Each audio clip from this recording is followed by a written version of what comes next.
Hey everybody, it is February of 2021 and that trailer of the Justice League from the Snyder Cut was just revealed, and like everyone else, I was stoked. So stoked, I dropped $2,300 on this statue. Today we're going to find out if it was worth it. To give back to you guys, the Extreme Channel is giving away this giant Goro statue from PCS for our 20,000 sub giveaway. If you want to know how to win this, I'll tell you a little bit later in this video. Hey everybody, thanks for tuning in. Today we are looking at the half-scale Prime 1 Studios Henry Cavill black-suited Superman from Batman vs. Superman. Whew, that's a lot. Let me break all that down. So first of all, this is a statue that is half-scale, meaning a real-life version of Henry Cavill is actually twice this size. Henry Cavill, I think it's supposed to rhyme with travel, Cavill.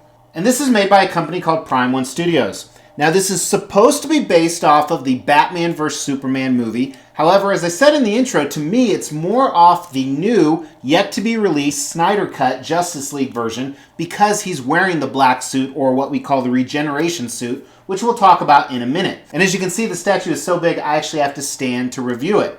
Now this is actually what we call a variant. A variant is when they take a statue that they've released and then they change something small on it. A lot of the time it's the paint color or something of that nature. So Prime 1 Studios actually first released this regular Superman from the Batman vs. Superman movie. It's almost identical to this. I've never seen that one in person. They made a hell of a lot more of those. We'll talk about that when we get to value. And of course, he didn't have the black suit on. Now, as I also said in the intro, the trailer kind of got me stoked and I jumped on this piece for a few different reasons. Now, even though I always swore to myself I would never buy a half-scale statue, I usually stick to 1/4 or 1/3 scale, I thought, you know what? They only made 150 of these. So worst case scenario, if the Snyder Cut of the Justice League version is awesome, the value on this guy will shoot way up. I know on the other versions they made, typically the value is more than retail, and they made like 1,000 of those. So with only 150 of these made, it's probably a decent bet that if I didn't like it or I don't want it down the road, I might be able to get my money back or even make a decent profit. Now with that being said, before we dive into the review, I'm going to let you know there's some things on this I don't like. There's things I didn't like on the original version, which is why I didn't originally buy it. So I actually found a spot for this guy upstairs by my DC life-size bus. And I did a room tour on that recently. You can actually check it out right here. I've actually already changed a ton of stuff, and he is one of the many major changes. So let's dive into the review, and as always, we're going to start with concept. And honestly, I'm going to let you know right now, I think that's where this is a little bit weak. So on the bottom, he has a museum-style base. It's a simple base with lights on it and concrete. There's a few symbols on the front, which we'll talk about when we get to the design, because you can interchange them or move them. And Superman is in a museum pose. It's actually kind of a boring pose. He's just standing there, which granted a statue this large you wouldn't want in a very action dynamic pose. And Superman can also show his power just by standing there as well, because let's face it, he is a badass mofo. But he's standing there in his black suit. This is his regeneration suit. So typically in the comics, this is right after he originally died, where Doomsday killed him, or anytime he needed to heal. This suit, essentially, it's kind of oversimplifying it, but it sucked in the sun a lot more, allowing him to heal much faster. So that's what the black suit is. He's got his black cape, and he's kind of looking far off into the distance. Now, the one thing I do like about him is kind of that portrait look. It's very reminiscent of the movie. He was a very calm, subtle guy, often looking into the distance, thinking, and I think they captured that well with the head sculpt. We'll go into a little bit more detail when we get into the paint and the sculpt of the piece.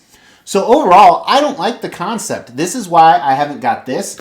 This is why I haven't bought any of the other pieces from the Prime 1 Studios half-scale line. I just don't like it. Even Mrs. X was just down here kind of making fun of the pose, walking around like this, because she's not scared of Superman either. So honestly, I think the concept's a 3 out of 5. There's not really a ton that I love about it, and it's probably, in my opinion, the weakest part of the statue. Now let's talk about the design. Now it's a big son of a bitch. He actually weighs a lot. Let me get the dimensions, and then we'll look at the unboxing and the assembly. But the tallest point is about 42 inches, and the widest point is about 18 inches. The deepest point is about 14 inches without these nameplates, which we'll talk about after we look at the unboxing and assembly. Came in 2 very large boxes, and as I said, they were decently heavy. Had the standard white foam that comes with Prime 1 Studios. The smaller box had the base in it, and then also those 2 front nameplates we're going to look at. The bigger box on the bottom actually had the cape, and then in the normal part of it had Superman, his hands, and his head.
So regarding display options, believe it or not, you do have a few, but they have nothing to do with Kal-El. So first of all, as you see, there is this light up feature here that is battery operated.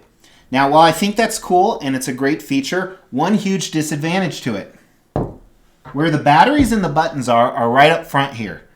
This looks ugly. Why the hell could they not put this in the back? I think that's a huge miss. Then you have these two plates. One is kind of a Batman vs. Superman plate, and the other one is just Superman.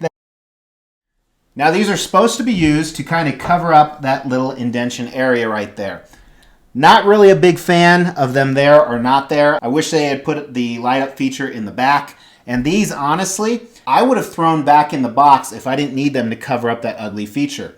Now, because I'm kind of saying this is more from the Justice League Snyder Cut, I'm just going to display the Superman emblem instead of the Batman vs. Superman emblem. Now, technically, if you wanted to, you could display him without the cape. And it is a huge cape. Look at this.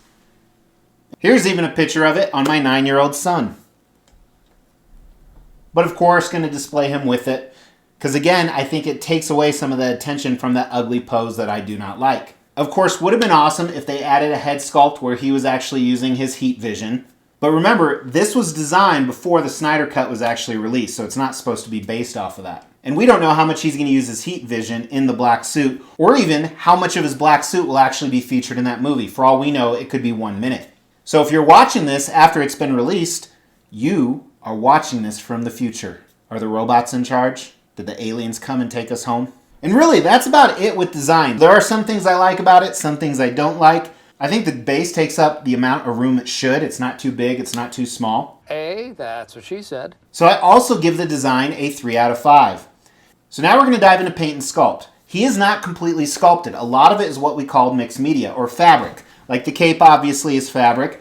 On his body is actually this mesh-like material that would be considered mixed media. But let's take a look. So as we move down, let's start at the base, and I quite like the base.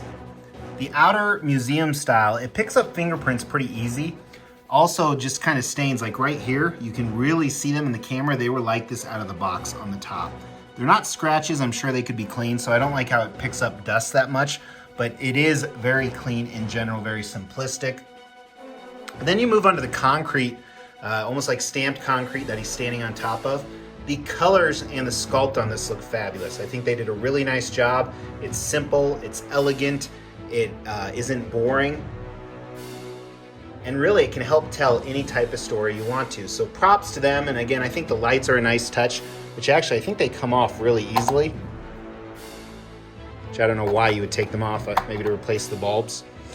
But let's look at him himself. So first, let's look at kind of this mesh material on the outside, almost like this nylon mesh, and you see quite a bit of reflection off of my lights here, and that's due to almost the silver body underneath, which I think helps accentuate this costume. So there's this different pattern design kind of all over, and then seams in the middle,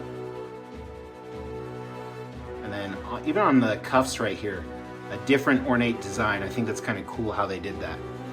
So I like it a lot. You can actually almost grab some, but not quite. So it is slightly movable, as you see. So regarding the material, it's quite nice. And we'll come back to the anatomy in a second, but the cape is fantastic as well. Pretty thick, clean. There's no wire to pose it, which I don't think there needs to. It should hang to the ground, as it often did. So let's kind of look at how they sculpted. First, his shoes. I've never really looked close at his boots in his black suit, but here it's almost like it's one part of the costume. Typically you have the red blue boots on top of the blue tights. So it's interesting how that's all one suit. I think they did a nice job with his anatomy overall. His leg muscles aren't over accentuated like what a bodybuilder would be, but he is a very fit guy. When you shine a lot of light on it, you really see that sculpted torso, and you can tell that it's silver, so it almost looks like it's some type of body armor. So it still looks like he has another layer underneath the outer mesh, and I don't know if that is intended or if that was just being lazy. that, hey, we're going to sculpt his body and it's going to be this color, we're not going to paint it. In my head, it's kind of intended, so hopefully that's what they meant to do. And you typically can't see it unless you have quite a few spotlights focusing on it, but it's a fantastic upper body, including, almost an 8-pack. If you remember him from the movies without his shirt on, very buff guy, especially from Man of Steel. Same thing about his biceps and triceps and shoulders. Then on his skin, I think they picked a good tone for his skin. He's not too tan, not too light. You can see some veins in there. And what's interesting is it looks a lot different on the camera here than it does in real life, but both look fantastic. The coloring, you see the blue highlights on the veins. The nails look real. So it's almost like a boring pose, like he's kind of looking off into the future.